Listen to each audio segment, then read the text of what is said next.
আপনি কার খুশির জন্য এগুলো করছেন? অনেকে করছে আমরা জানি। এই জন্য আমরা কোনো বিবেক বহির্ভূত কাজ করতে চাই না।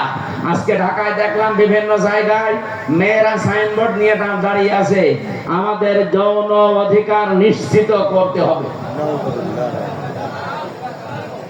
এই যে নারী কমিশনে যারা আছে, এই মানুষগুলো একে একে মহিলা বলা যায়? আমার মনে হয় এ মহিলাও না, এ পুরুষও না, এ হিজড়া হবে। এরকম কথাও লেখে কি করি? 318 পৃষ্ঠা আমি পড়েছি ওদের ওই কমিশনের পড়া বইটা। সবগুলো ইসলাম বিরোধী এবং ইসলামের বিপক্ষে একেবারে ডাইরেক্ট অ্যাকশন নিয়েছে। তার ভেতরে অন্যতম স্বামী আর স্ত্রী, এরা যদি দুইজন সংসার করার, স্বামী বলে আমি এখন সংসার করতে চাই, স্ত্রী বলে যদি না আমার এখন মন নেই, এরপরও যদি স্বামী সংসার করে, স্ত্রী যদি মামলা দেয়, তাহলে ধর্ষণ মামলা হবে। আর ধর্ষণ মামলা হলে সাক্ষী লাগবে না। স্বামী স্ত্রীর ঘরের ব্যাপারটা কি সাক্ষী কেউ দেবে? আপনি ভাবেন কোথায়? হয় আপনি ইউটিউবারদের ওখানে সেট করে রাখবেন, সাক্ষী আপনি পাবেন কোথায়? আর বিচারক যে রায় দেবে, ওকে আন্দাজে তো রায় দিতে পারবে না, সাক্ষী লাগবে না। আর ওই জিনিসকে দেখেছে কে সাক্ষী দিতে যাবে বলেন? সুতরাং এইরকম নীতিমালা যারা তৈরি করেছে, এ কি সুস্থ না অসুস্থ? আমার মনে হয় এদেরকে আর বাইরে রাখা ঠিক হবে না, তাহলে এই সমাজের ক্ষতি হবে। এদেরকে পাঠানো লাগবে পাবনা। আরো জোরে বলেন। যেখানে দেওয়ার দরকার নেই, পাবনা পাঠিয়ে দেন, ও থাক থাক। কয়েকদিন আগে পাবনায় গিয়েছিলাম, যে দেখলাম পাগল বেশি নেই, সব ভালো হয়ে চলে গেছে। এখন এদেরকে পাঠানো দরকার। ওরা পয়েন্টটা লিখেছে দ্বিতীয়টায়, যে শরীর আমার, সিদ্ধান্ত আমার। জেনা ব্যভিচারের ব্যবসা খুলে বসতেছে। শরীর আপনার মানে আপনার শরীরকে দিয়েছে, আপনার বাবা মা দিয়েছে আপনার শরীর। আপনার বাবা আর মার দায়িত্ব ছিল শুধু বিছানায় থাকা। এই শরীরটা আমার আল্লাহ নিজে বানিয়েছেন। সূরা নূরের ভেতরে আছে, সূরা কি মুমিনুনের ভেতরে আল্লাহ পয়েন্ট আকারে দিয়েছেন, ভেতরে কি করে বানালাম আমি। সুম্মা খালাকনান নুতফাতা আলাকাতান ফাখালাকনাল আলাকাতা মুদগাতান ফাখালাকনাল মুদগাতা ইযামা ইলা আখিরি আয়াত। আল্লাহ একে সিরিয়াল আকারে দিয়েছেন, আমি নুতফা এর আকারে, এরপরে আমি এটা মদগা, এরপরে আলাক, এরপরে রক্ত গোশত চর্বি চামড়া দিয়ে একটা ছাউনি দিয়ে বাচ্চার আকার দিয়ে ছেলে না মেয়ে হবে সে সিদ্ধান্ত দিয়ে মায়ের পেট থেকে আস্তে করে বের করে নিয়ে আসি। আল্লাহু আখরাজাকুম মিন বুতুনি উম্মাহাতিকুম লা তা'লামুনা শাইআ।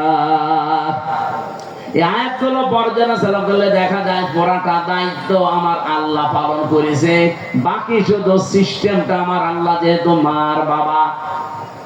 মার বাবার কাছ থেকে শুধু সিস্টেমটা একদম, তাছাড়া আল্লাহ নিজেও আমাদেরকে বানিয়ে বানিয়ে আকাশ থেকে ফেলতে পারতো না? পারতো না?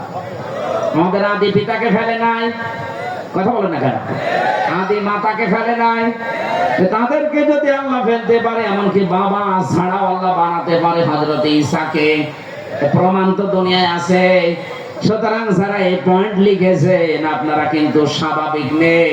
আমার মনে হয় তারা মেয়াদ উত্তীর্ণ গাঁজা খায়। মেয়াদ আলা গাঁজা খেলে তো এত নিছেন, আমার কথা না। দেহ আমার, সিদ্ধান্ত আমার।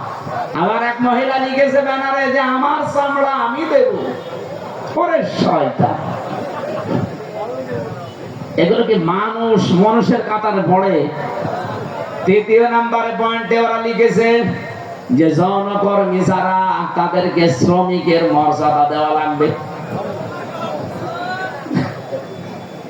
আমার এই পয়েন্টটা পড়ার পরে মনে হচ্ছিল, আল্লাহ যদি বাংলাদেশে কোনো ডাকাত বলে, ইউনূস সাহেব আমাদেরকেও কিন্তু মর্যাদা দেওয়া লাগবে শ্রমিকের, কারণ আমাদেরও কষ্ট কম হয় না।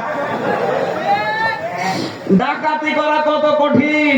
গাছ কেটে কাঁধে নিয়ে রাস্তায় ফেলে গাড়ি দাঁড় করে এত বড় ছুরি সামনে নিয়ে দাঁড়ানো লাগে।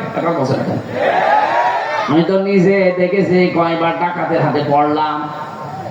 একবার পড়েছিলাম সাতক্ষীরায়, বিশাল এক গাছ কেটে 8-9 জন কান্দে করে রাস্তার মাঝে দিয়ে গাড়ি থেমে গেল। সবার পেছনে পেছনে বড় বড় ছুরি।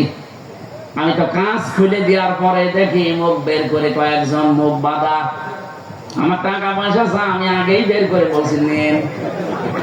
হুজুর আপনার টাকাও নেব, আল্লাহ মাফ করবে। এত কষ্ট করছে আর বলছে আপনার টাকাও নেব, আল্লাহ মাফ করবে। আপনার কষ্ট হচ্ছে না যে কত বড় গাছ, আমরা ঘাম ঝরছে কপাল দিয়ে। ওরা যদি কালকে থেকে আওয়াজ করে যে ডাকাতি করতে কম কষ্ট না, আমাদের শ্রমিকের মর্যাদা দেওয়া লাগবে, এ পর্যন্ত থাকলেও কিছু বলতাম না। কিন্তু সমস্যা হয়ে দাঁড়াবে, কারণ এই শব্দটা পুরা হাদিসের বিরুদ্ধে, কোরআনের বিরুদ্ধে। আপনি দেখেন সূরা কসসের ভেতরে আছে, মুসা আলাইহিস সালামকে যেদিন শুআয়ব আলাইহিস সালাম উনি শ্রমিক হিসাবে নিয়োগ দেবেন, ওনার মেয়েদের ওই যে কুয়া থেকে পানি তুলে দিয়েছিলেন, কুয়া থেকে এই বিশাল কুয়া থেকে পানি তুলে নেওয়ার সময় ওনার ঘাম ঝরছিল।